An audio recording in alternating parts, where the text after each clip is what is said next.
أيها الذين آمنوا صلوا عليه وسلموا تسليما اللهم صل على محمد وآل محمد.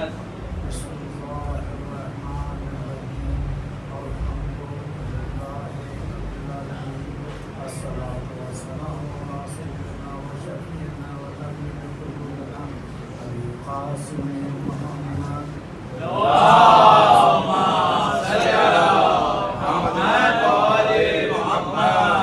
ولا تجدن الطاهرين المعصومين المظلومين أما بعد فقد قال الله تبارك وتعالى في القرآن الكريم والفرقان المجيد وقول الحق بسم الله الرحمن الرحيم تبارك الذي بيده الملك صلى الله عليه وسلم. اللهم صل على محمد وآل محمد. ابھی آپ کے سامنے سورہ نور کی پہلی آیت کی تلاوت کا آپ نے سماعت کا شرف حاصل کیا ہے جس سے معلوم ہوتا ہے کہ پاک ہے وہ ذات جس کا قبضہ قدرت میں تمام ہے.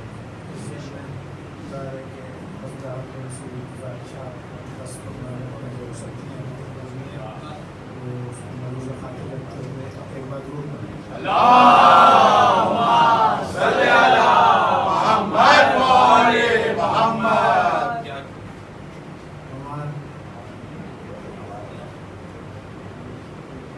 ہمارا کیونکہ عشرے کا موضوع کے تھوڑا سا اقتباس آپ کے سامنے جو ہے پیش کرتا ہوں تاکہ کچھ باتیں جو میں نے عشرہ اللہ نے رکھی تھی اس حوالے سے آپ کے لیے اویئرنیس ہو جائے.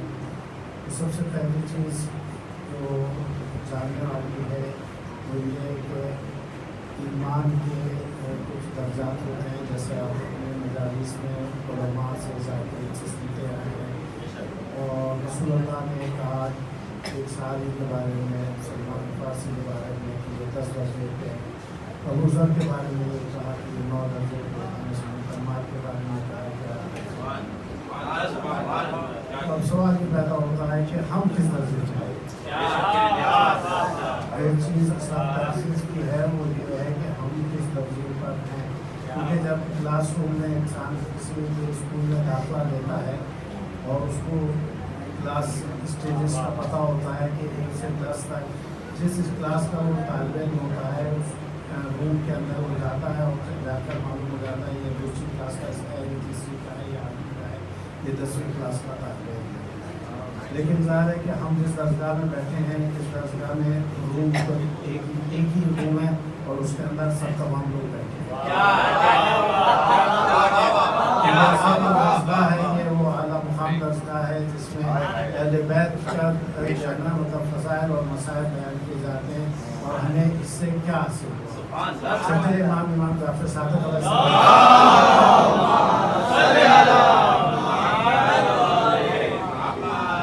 جب کسی نے پوچھا رمضان گزرنے کے بعد کہ یہ واقعہ ہے تو انہوں نے پوچھا کہ مولا یہ بتائیے کہ ہم رمضان میں ہم جیسے گزارا کیا ہے روزے رکھے عبادتیں کی نمازیں پڑھی آپ یہ بتائیے کہ ہماری عبادتیں کس حد تک قبول ہیں. تو آپ یہ سوال پیدا ہوا تو آپ نے فرمایا کہ میں تمہیں کلیہ دیتا ہوں ہر عبادت کے لیے. تم عبادت سے میں کہ ہر جب بھی عبادت کرو تو اس کو اس کلیے کے اوپر اپنے معاملات کو پرکھ لو. اگر تمہارے معاملات اس کے عین مطابق ہیں تو جس حد تک تمہارے مطابق ہیں اس حد تک تمہاری کامیابی ہے پرواہ الہی میں قبولیت ہے. تو یہ جو ہے مطلب سب سے اہم چیز ہے کہ انسان اس بات کو جانے کہ جیسے کہ اب ہمارے ایام اعزاز شروع ہوئے تو یہ بھی ایک عبادت ہے. اور جب عبادت ہے تو اس سے پہلے ہمارے کیا حالات تھے اور اس کے بعد کیا حالات تھے. امام نے فرمایا کہ عبادت سے پہلے دیکھو تمہاری کیا حالت تھی اور عبادت کے بعد تمہاری. جب امام نے یہ فرمایا تو اب ہمارا فرض ہے کہ ہم یہ دیکھیں کہ ایام اعزاز سے پہلے ہماری کیا حالت تھی اور ایام اعزاز کے بعد ہماری کیا حالت ہے. اگر ہم یہ چیز دیکھ لیں گے کچھ ہمارے اندر تبدیلی پیدا ہو جائے گی تو اس کا مطلب یہ ہے کہ ہم جس حد تک تبدیلی ہماری زہد اور تقویٰ اضافہ ہوا اس حد تک ہماری یہ عبادت